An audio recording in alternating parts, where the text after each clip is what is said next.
vida tem barreiras pra valer.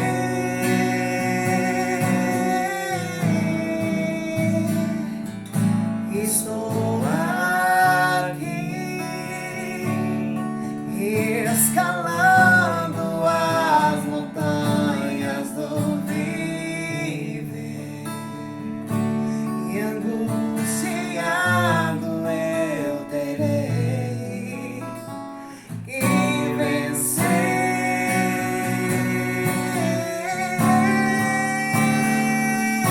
e angustiado.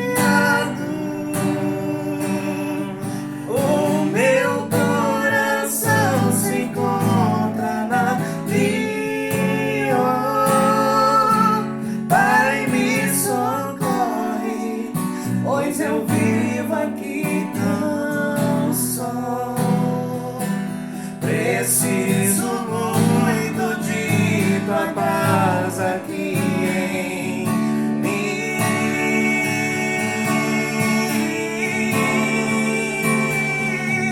Agora eu sei que os meus amigos não me podem ajudar.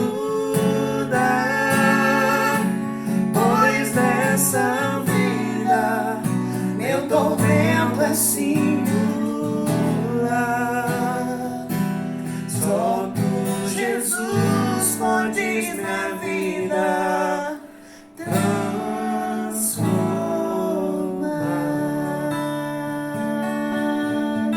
Aleluia! Seja bem-vindo ao canal Família Gonçalves. Hoje nós estamos aqui com o sacerdote do lar, meu amado esposo, pastor Moisés.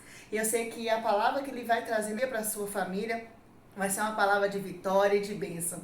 Que você receba, né, essa palavra com muito carinho. Deus abençoe a todos. Boa noite a todos os irmãos. Eu quero saudar os irmãos com a graça e a paz do nosso Senhor Jesus Cristo, né? Quero dizer que é um prazer, né? A minha esposa havia me feito o convite para trazer uma palavra. Eu quero fazer uma breve palavra para você nessa noite. Mas eu quero te fazer um pedido. Fica até o final dessa palavra. Eu sei que hoje é muito corrida, as pessoas não têm muita paciência de assistir. Mas quantas vezes, pequenos momentos em que Jesus esteve com as pessoas, né, transformou vidas. E eu creio que essa palavra vai transformar a sua vida nessa noite. Amém? Eu quero convidar os irmãos para abrir aqui na segunda carta aos Coríntios. Nós vamos ler dois textos. O primeiro texto está aqui em 2 Coríntios, no capítulo 4, no versículo 16. 2 Coríntios 4, 16, que vai dizer assim: Por isso não desanimamos. Pelo contrário, mesmo que o nosso ser exterior se desgaste, o nosso interior se renova dia a dia. Agora eu quero ir para outro texto, está lá no capítulo 10. Nós vamos ler aqui do versículo 3 ao versículo 5. 2 Coríntios 10, do versículo 3 ao 5, vai dizer assim: Porque embora andemos na carne, não lutamos segundo a carne, porque as armas da nossa luta não são carnais, mas poderosas em Deus para destruir fortalezas. Destruímos raciocínios falaciosos e toda arrogância que se levanta contra o conhecimento de Deus e levamos cativo todo pensamento à obediência de Cristo. Amém? Vou fazer uma breve oração. Grande Deus, eterno Pai, nós glorificamos o Teu nome, meu Pai, por esta noite, que nós temos a oportunidade de levar a Tua palavra. Já louvamos aqui o Teu nome, meu Pai. Agora nós pedimos ao Senhor que o Senhor venha nos dar sabedoria, que o Senhor venha nos dar discernimento, Pai, para poder absorver essa palavra, que ela venha falar ao meu coração e ao coração de cada irmão, cada irmã que vai estar assistindo, ó Pai, nessa noite, em o nome de Jesus. Amém. Irmãos, o apóstolo Paulo, quando ele escreve essa carta ao 2 Coríntios, é a carta que ele escreve com mais sentimento, sabe? Aquela carta mais pessoal. Ele estava vivendo uma fase muito difícil, porque ele passa de perseguidor a ser perseguido. Ele começa a pregar de cidade em cidade, eleger presbíteros, né, para estar pregando de cidade em cidade. Mas a igreja de Coríntio, ela começou a ser uma igreja muito soberba. Ela começou a se levantar contra o apóstolo Paulo de tal maneira que quando o apóstolo Paulo ele escreve essa carta, ele faz uma defesa do chamado dele, do apostolado dele. Mas o apóstolo Paulo ele chega até a dizer: será que vocês vão querer cartas, né, de recomendação? Pensa bem, um pastor que fundou a igreja, ele raciocinando que a igreja estava exigindo tanto dele, que a igreja estava pedindo uma carta para ele poder se apresentar lá na igreja, né? Então é uma carta que ele escreve com o coração, defendendo o seu apostolado, defendendo o evangelho. Agora, mesmo passando por tantas lutas e aflições, tantas perseguições, né? Eu li com meus filhos aqui hoje, lá no livro de Atos, que Paulo, certa feita, foi até apedrejado ele ficou desacordado, depois milagrosamente ele levantou e pregou dentro daquela cidade de Antioquia novamente, né? Mas por que Paulo passava por todas essas tribulações, ele conseguia prosseguir na sua caminhada? Ele conseguia se alegrar, porque quando ele escreve Filipenses, ele está preso. Ele vai falar de alegria o tempo inteiro, uma alegria que ele estava vivendo mesmo estando preso. Qual que era o segredo do apóstolo Paulo de conseguir viver uma vida tão feliz na presença de Deus? Porque, olhando para os dias atuais, qual que é a maior batalha que a humanidade vive hoje? Será que é a batalha das armas? A batalha de país contra país? Eu posso dizer com toda certeza que não é. É a batalha da nossa mente. Isso não é algo novo, porque Tiago diz lá no capítulo 4, versículo 1, né? Ele faz uma pergunta: de onde vêm as maiores guerras e pelejas dentre vós? Não vêm dos vossos deleites? Dos vossos membros que guerreiam entre vós? Então, a maior luta que nós temos, na realidade, é a luta da nossa mente. E eu gostaria de colocar como tema dessa palavra atitudes que nós devemos ter para cuidar da nossa mente. Quais atitudes que o apóstolo Paulo vai trazer para nós aqui, nesses textos de Coríntios, que vai nos ajudar a nós combatermos, né? A nós vivemos uma mente sadia. Ele vai dizer para Timóteo na sua carta, quando ele escreve 1 e 2 Timóteo, que Timóteo devia cuidar dele e cuidar da sã doutrina. Ele estava dizendo para Timóteo, cuida da sua mente, mas cuida também da palavra, ou seja, viva a palavra de maneira verdadeira.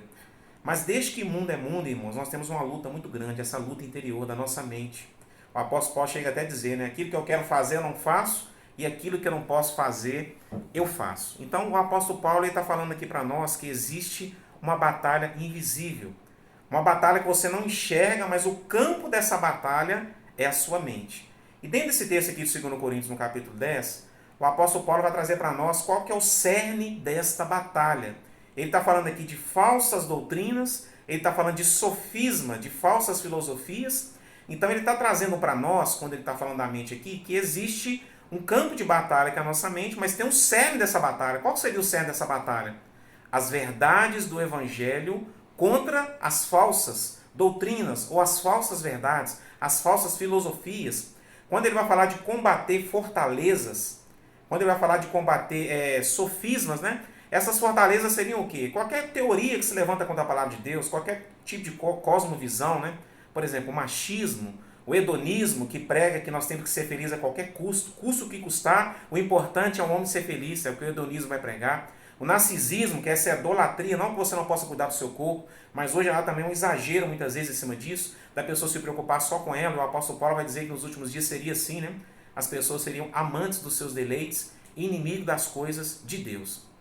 Então, por que Paulo está falando assim que em Deus nós vamos vencer essas fortalezas, esses sofismas? Porque todo mundo a todo tempo tenta nos convencer de algo. Hoje nós temos o relativismo, né? Essa doutrina de homens que vem para se levantar contra a palavra de Deus, que não existe verdade absoluta, verdade é aquilo que você acha que é o que o relativismo tem ensinado, mas não é isso que a palavra nos mostra. Então Paulo fala que combater essas fortalezas, esses sofismas, vai ter um propósito. A luta da mente para vencer essas fortalezas e esses sofismas vai ter um propósito. Está aqui no texto, ó. Toda arrogância, toda altivez, que é aquilo que se levanta dentro de nós, né? Todo orgulho, toda arrogância e toda altivez que se levanta contra o conhecimento de Deus. Então, qual é o propósito de você vencer essas fortalezas e esses sofismas? Vencendo essas fortalezas e esses sofismas, você vai conseguir viver o evangelho verdadeiro. Você vai conseguir trazer Deus para a sua vida, conhecer a Deus de verdade. Vai abrir mão dessas mentiras, dessas falsas doutrinas para viver o verdadeiro evangelho. Então, esse é o propósito. E quando ele fala de levar cativo, eu entendo bem dessa palavra, né, por ser policial militar há mais de 20 anos. Quando a gente fala que vai levar alguém cativo, a gente vai levar alguém preso. Paulo está dizendo o seguinte, ó, pegue toda essa altivez que tem dentro de você, todo esse orgulho, faça prisão disso e apresente para Deus. Fala para Deus, Deus, eu vou repreender esse pensamento que se levanta contra a sua palavra para que eu possa viver as verdades do teu evangelho, para que eu possa viver na tua presença. Quando eu levo alguém preso ou algemado, essa pessoa fica impossibilitada de cometer um crime. Ela fica impossibilitada de fazer qualquer tipo de ação. Então, quando você pega um pensamento maligno, cativo, leva esse pensamento cativo em obediência, levar cativo é submeter algo à obediência. Você vai entrar, então, pegando esse pensamento que não agrada a Deus, esse sofisma, essas falsas mentiras que tentam ensinar nas escolas, nas faculdades, onde hoje é pregado, por exemplo, com mais ênfase a questão do ateísmo. São dentro das faculdades, irmãos. Anos atrás, quando eu fazia um cursinho, né, Eu lembro que quando a professora chegou na matéria de física, ela foi falar sobre refração, ela foi muito infeliz no comentário que ela fez, porque ela falou assim, olha, eu vou falar agora do arco-íris, de como funciona o arco-íris, mas desde já eu vou falar para vocês aqui, ó. Não vem com essa historinha de Arca de Noé, que Deus inventou aquele arco, que aquilo era uma aliança. Eu lembro que antes mesmo de eu levantar a mão, tinha uma menina cristã sentada lá na frente, ela foi e falou para a professora, professora, você pode ensinar a matéria, você pode falar o raciocínio que nós temos que ter para fazer a prova, mas não fala de algo que eu creio piamente, de algo que eu aprendi e vivo isso, que são as verdades bíblicas. Então, dentro das faculdades, no trabalho, a própria mídia o tempo inteiro, ela tenta vir com esse sofismo, com essas mentiras para tentar nos tirar do foco. Então, nós temos que ter um cuidado muito grande com essa mente. E por que nós temos que ter um cuidado com a mente? O que Salomão vai dizer lá em Provérbios 23, 7? Ele vai dizer o seguinte, ó, assim como a sua alma pensa, assim você é. Meu irmão, eu estou aqui pregando para você porque eu pensei, ó, hoje à noite eu vou trazer uma palavra para os irmãos. E aqui estou eu trazendo essa palavra. Aquilo que você pensa vai convergir em uma ação. Tudo aquilo que você pensa, qualquer tipo de pensamento, você pensa para fazer algo. Então é muito importante este cuidado que nós temos que ter com a nossa mente. Essa batalha está acontecendo nesse exato momento no mundo inteiro. É uma batalha invisível. Nós temos pesquisas recentes, por exemplo, no estado de São Paulo hoje, 29% das pessoas sofrem de algum tipo de transtorno mental. O Brasil é o país que está em 5º lugar quando se fala de depressão. Quando se fala de ansiedade, é o primeiro do mundo, um dos países que mais consomem remédios ansiolíticos. Então, a gente vê que o nosso problema, a nossa luta maior, ela não é contra Satanás, porque Tiago diz, né? Resistir a Satanás e ele fugirá de vós. Achegai-vos a Deus e ele chegará até vós.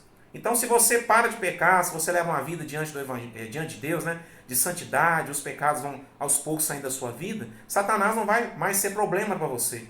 Se você se achega a Deus, ele vai se achegar até você.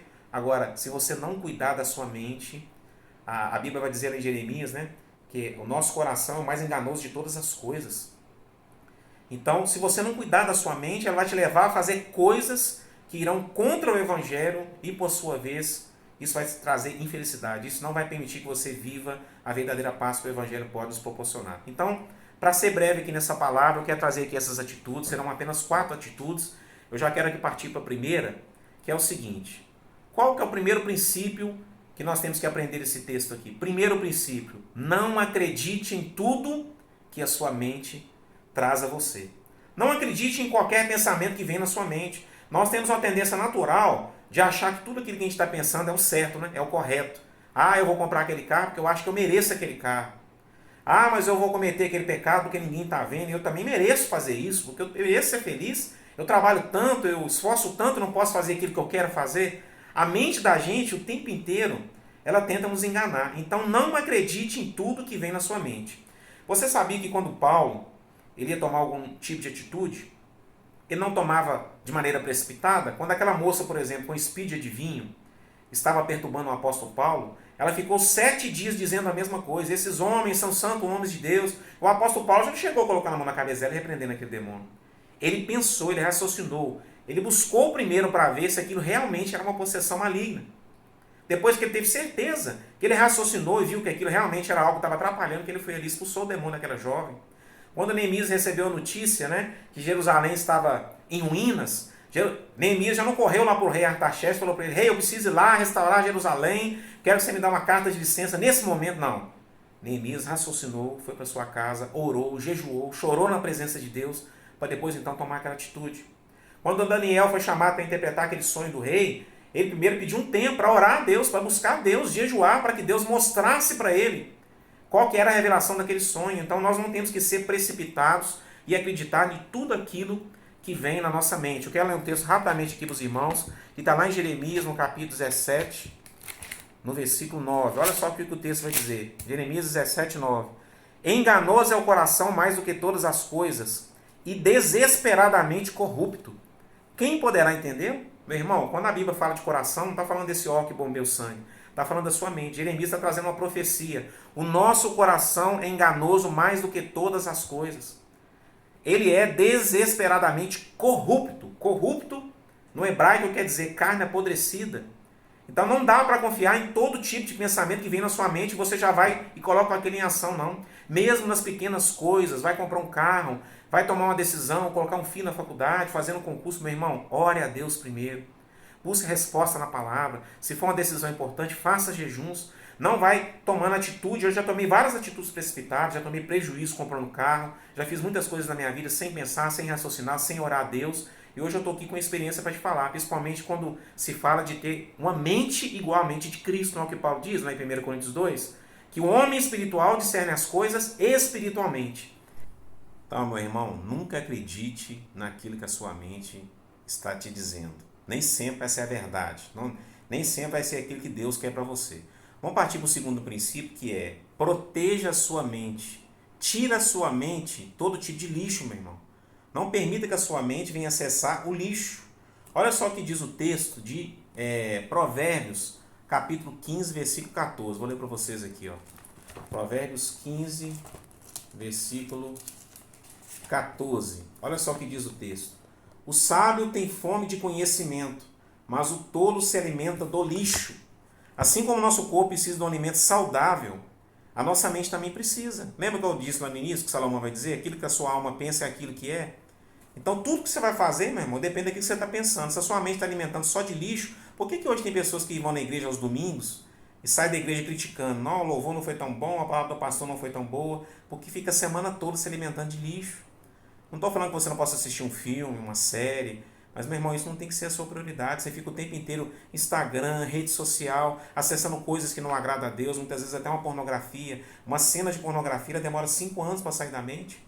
E tem pessoas que ficam ali criando vícios, coisas que não agradam a Deus, lixos. É igual um casamento. Um casamento ele não vive de lixo. Imagina, se você trabalha o dia inteiro, à noite vai para a faculdade, chega em casa meia-noite, 1h, aí não dedica nenhum tempo ao seu cônjuge, ao seu marido, à sua esposa, aquilo com o tempo vai desgastando. A nossa mente é a mesma coisa. O tempo inteiro só se alimentando de lixo, você vai perdendo a sensibilidade espiritual. Então proteja a sua mente. A Bíblia vai dizer lá no Salmo 101:3, né? Não colocarei coisas torpes diante dos meus olhos. O salmista está dizendo, eu não vou colocar aquilo que não agrada a Deus diante dos meus olhos. Filipenses 4, a partir do versículo 6, quando vai falar de ansiedade, né? Não andeis ansiosos por coisa alguma, antes leve as vossas petições diante de Deus, né? E Ele guardará o seu coração e a sua mente. Mas é o texto continua dizendo, ó, tudo aquilo que for puro, tudo aquilo que for amável, tudo aquilo que for de boa fama, nisso pensais. Nós somos o quê? Seres espirituais. Nós somos o quê? Nós não somos ainda seres espirituais, na glória seremos. Mas o apóstolo Paulo diz que nós temos que ter a mente de Cristo. 1 Coríntios 2, ele diz que nós temos que discernir as coisas espiritualmente. E temos que ter a mente de Cristo. Então nós não temos que nos alimentar de lixo, ao contrário, temos que alimentar daquilo que agrada a Deus, para que a nossa mente venha a ser uma mente saudável. Lembra do que Paulo disse para Timóteo? Cuida da tua mente da sã doutrina. Quero trazer ainda um terceiro princípio, né? Nunca abandone o conhecimento. Meu irmão, nunca pare de buscar o conhecimento, a sabedoria. Provérbios 2 vai dizer assim, como você busca o ouro e a prata, busque também a inteligência espiritual. Lá diz assim, ó, grite em alta voz pelo conhecimento, pela inteligência, porque Deus vai te dar com liberdade. Meu irmão, quando você busca conhecimento, e quando eu falo conhecimento em todas as áreas, Albert Einstein vai dizer que quanto mais ele se aprofundou na ciência, mais ele se aprofundou no conhecimento de Deus. Quanto mais você busca conhecer a natureza, as disciplinas, você vai ver que realmente há um Deus poderoso por trás de todas as coisas, um Deus que criou todas as coisas. Mas busque principalmente conhecer a Deus. A Bíblia diz que o meu povo perece por falta de conhecimento. Quanto mais você busca conhecer a Deus e a sua palavra, mais a sua mente vai se tornando o quê? Semelhante à mente de Cristo. Que é o que Paulo diz, nós temos que ter a mente de Cristo. Se a semana inteira você se alimenta de lixo, a sua mente não vai estar uma mente saudável. As suas atitudes não vão ser atitudes saudáveis. Agora, se você busca todo dia meditar na palavra, pensar nas coisas de Deus, sabe? Tirar um tempo para todo dia estar lendo a Bíblia, estudar de maneira mais profunda a palavra de Deus, comprar livros, dicionário bíblico, aprofundar mesmo, sabe? Cair de cabeça, fazer como Jeremias diz, né? Peguei a tua palavra e comi. É claro que ele está usando uma metáfora, mas é literalmente se alimentar todos os dias para conhecer mais a Deus. E por último, peça a Deus, meu irmão, para expandir a sua imaginação. Peça a Deus para te dar inteligência, para você tomar o quê? Para você tomar decisões. A Bíblia diz que existia um homem chamado Bezalel, que quando Deus mandou construir o tabernáculo, lá em Êxodo, né, capítulo 31, a Bíblia vai dizer que Deus capacitou esse homem com tanta sabedoria para mexer com ouro, prata, madeira, com todo tipo de desenho. Ele se tornou um artista em todas as áreas, porque Deus expandiu a imaginação dele. Às vezes você está precisando de uma ideia, tudo surge de uma ideia, tudo surge de um pensamento. Uma decisão que você precisa tomar no seu ministério, no seu trabalho, uma decisão familiar. Peça a Deus para expandir a sua imaginação, para te dar ideias, mas ideias que se encaixem no pensamento de Deus. Né?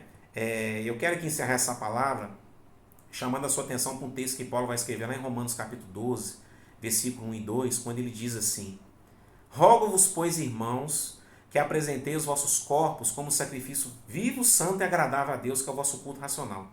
E não vos conformeis com o padrão deste mundo, mas transformai-vos pela renovação da vossa mente. Olha só, transformai-vos pela renovação da vossa mente, para que você possa experimentar qual seja a boa, perfeita e agradável vontade de Deus. Meu irmão, lute contra a sua mente para fazer a vontade de Deus. Você quer saber qual que é a boa, perfeita e agradável vontade de Deus? De um Deus poderoso que criou todas as coisas? De um Deus que a Bíblia diz que o querer efetuar vem dele?